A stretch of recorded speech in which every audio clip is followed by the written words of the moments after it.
Hello friends, मेरा नाम है अभिषेक चौधरी और लर्न टेक थिंग्स में आप सबका बहुत बहुत स्वागत है। आज दोस्तों हम एक बहुत ही ज़रूरी और सच कहूं तो फैसिनेटिंग सफ़र पर निकलने वाले हैं। हम बिल्कुल शुरुआत से देखेंगे कि इंटरनेट और वेब कैसे बने, कैसे आगे बढ़े और आज एआई तक कैसे पहुंचे। तो चलिए इस पूरी कहानी को एक्सप्लोर करते हैं।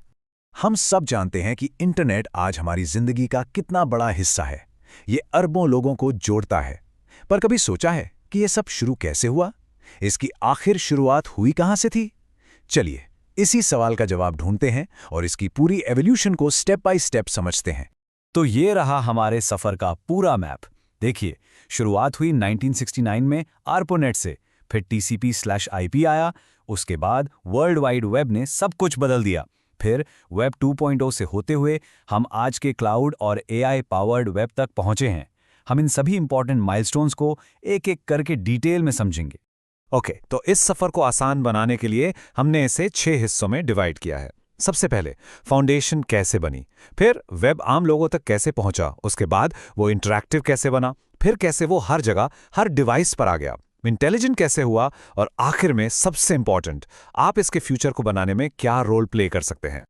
तो शुरू करते हैं पहले चैप्टर से। इंटरनेट की नींव कैसे रखी गई। उस समय सबसे बड़ा सवाल यह था कि एक ऐसा कम्युनिकेशन नेटवर्क कैसे बनाया जाए जो कभी फेल ना हो, जो हमेशा चलता रहे, भले ही उसके कुछ हिस्से काम करना बंद कर दे। और इसका जवाब निकला आरपानेट के रूप में। देखिए, साल था 1969 और यूएस मिलिट्री ने इसे बनाया था। क्यों? क्योंकि उस टाइम कोल्ड वॉर का दौर था। एक डर था कि अगर कोई अटैक हुआ तो सारा कम्युनिकेशन अचानक से बंद हो जाएगा। उन्हें एक ऐसा सिस्टम चाहिए था जो अटैक के बाद भी चलता रहे, एक रिजिलियंट सिस्टम। और यही आरपानेट इंटरनेट का सबसे पहला वर्जन था। और देखिए, पैकेट स्विचिंग ने सच में सब कुछ बदल दिया। सोचिए, पहले क्या होता था? डेटा एक फोन कॉल की तरह था, एक ही लाइन से जाता था। अगर बीच में से लाइन कट हो गई तो बस कम्युनिकेशन खत्म। लेकिन पैकेट स्विचिंग ने कहा, नहीं, हम ऐसा नहीं करेंगे। इसने डेटा को छोटे छोटे टुकड़ों में या पैकेट्स में तोड़ दिया।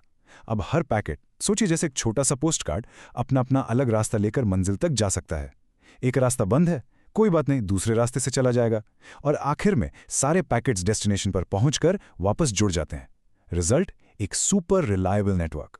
अब जब अलग अलग नेटवर्क्स बनने लगे तो एक नई प्रॉब्लम सामने आई। सोचो, एक नेटवर्क फ्रेंच बोल रहा है, दूसरा जर्मन।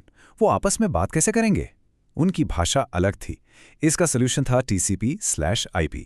आप इसे इंटरनेट की यूनिवर्सल लैंग्वेज समझ सकते हैं। बहुत सिंपल है। TCP डेटा को पैकेट्स में तोड़ता है, IP हर पैकेट को एड्रेस देता है, जैसे घर का एड्रेस। राउटर्स उन्हें सही जगह भेजते हैं और डेस्टिनेशन पर पहुंचकर TCP उन्हें आपस में सही ऑर्डर में जोड़ देता है। Simple, right? आज भी पूरा इंटरनेट इसी पर चलता है। चलिए अब आगे बढ़ते हैं। हमारे पास एक नेटवर्क तो था, पर वो एक्सपर्ट्स और साइंटिस्ट के लिए था। आम लोगों के लिए इन्फॉर्मेशन शेयर करना अभी भी बहुत मुश्किल था। यानी इंटरनेट सिर्फ कंप्यूटर्स का एक जाल था, इन्फॉर्मेशन का नहीं। और इस प्रॉब्लम को सॉल्व करना बहुत जरूरी था।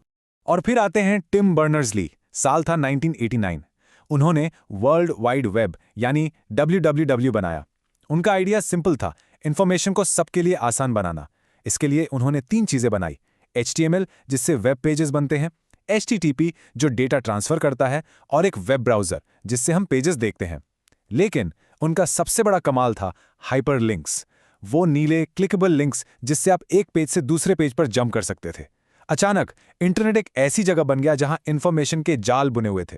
वर्ल्ड वाइड वेब के इस शुरुआती दौर को हम कहते हैं वेब 1.0।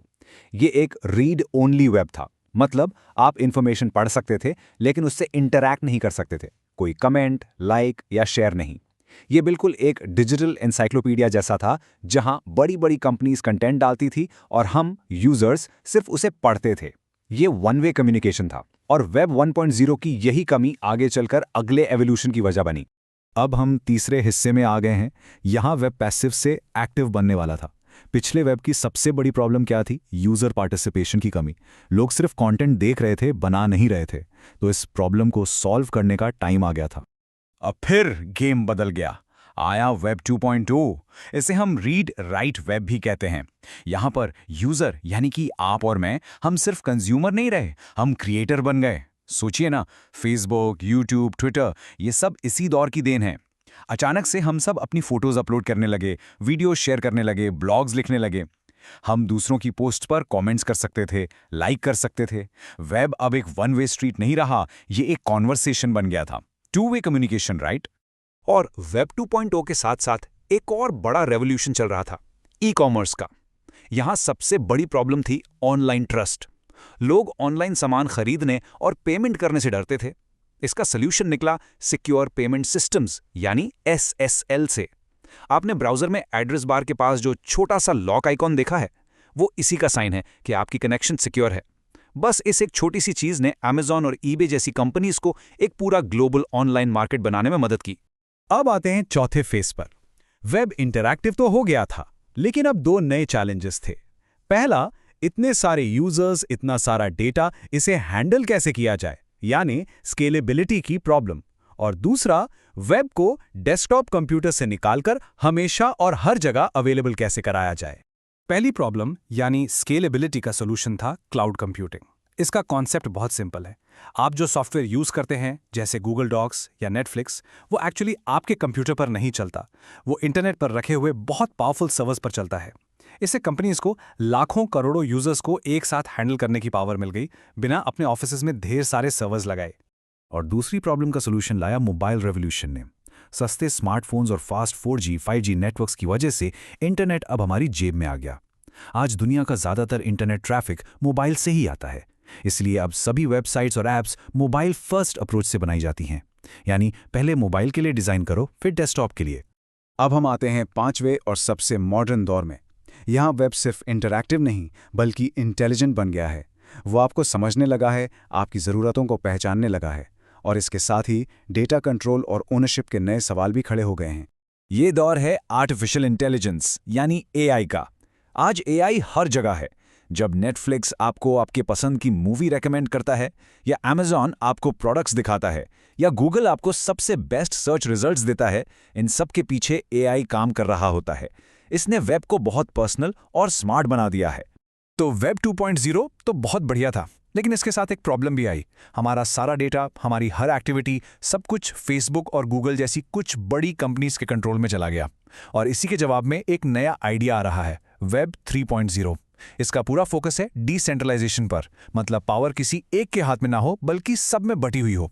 इसके लिए ब्लॉकचेन जैसी टेक्नोलॉजी का यूज किया जा रहा है, ताकि डेटा का कंट्रोल इन बड़ी कंपनी से छीनकर वापस हम यूजर्स को मिल जाए। देखिए, यह भी शुरुआत है, डेवलप हो रहा है, लेकिन काफी लोग मानते हैं कि यही वेब का फ्यूचर है। अब हम अपने एक्सप्लेनर के आखिरी हिस्से पर आएं।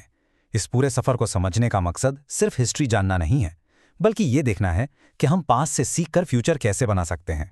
तो अगर हम पूरी जर्नी को आसान शब्दों में समझें, तो हर नया स्टेप एक पुरानी प्रॉब्लम का सॉल्यूशन था।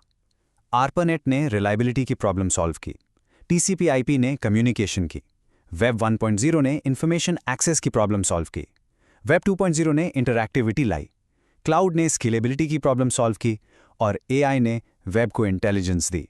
ये एक कंटिन्यूअस साइकिल है जो चलता जा रहा है। और इस पूरे सफ़र से हम एक बहुत ही पावरफुल चीज़ सीखते हैं। टेक्नोलॉजी हमेशा आगे बढ़ती है, पुरानी लिमिटेशंस को दूर करती है। अगर आप इस एवोल्यूशन को समझते हैं, तो आप सिर्फ एक यूज़र नहीं, बल्कि इसकी अगली जनरेशन के क्रिएटर बन सकते हैं।